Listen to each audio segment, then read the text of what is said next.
Welcome to a follow-up video on the publisher's catalog.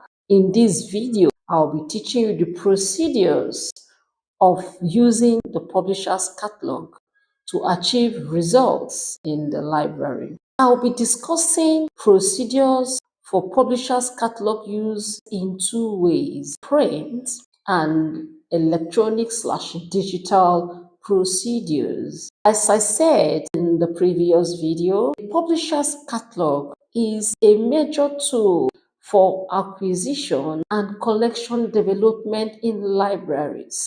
The publisher's catalog comes in a bound document showing photos or physical descriptions of the books with their prices and other bibliographic information. Now, when these documents get sent to the libraries or to the librarian, either through mail, through physical delivery, or through waybill, once the librarian gets a copy of that publisher's catalog, depending on the disciplines that particular publisher is servicing, once a publisher's catalog is received by the acquisition librarian, the selection procedure begins. As a librarian, you are not a professional in some other disciplines like law, medicine, pharmacy, and other disciplines.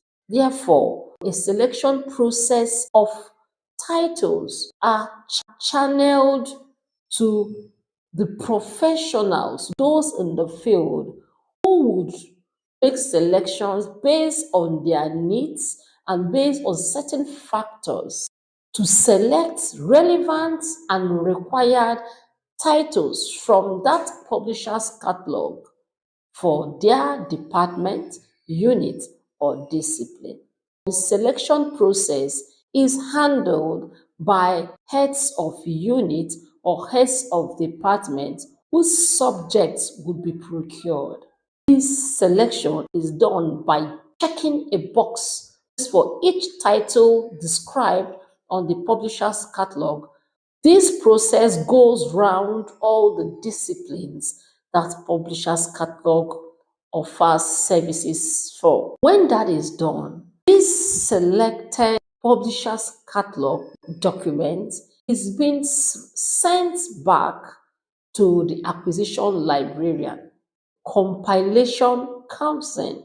The compilation is done based on the checked and selected titles by individual heads of unit and department.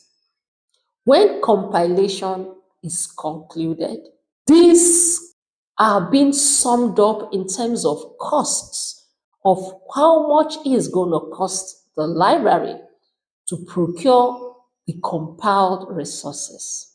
It is for all the heads of unit or the required heads of unit to make selection, but procurement is largely dependent on the available resources by the librarian. The librarian can negotiate with the publishers in the case where funds are insufficient for procurement. In the absence of financial insufficiency, the librarian forwards the compiled list after these books must have come before funds are being paid. Once this process is completed, the books are sent to the library. That ends the acquisition process, and then the collection development process begins.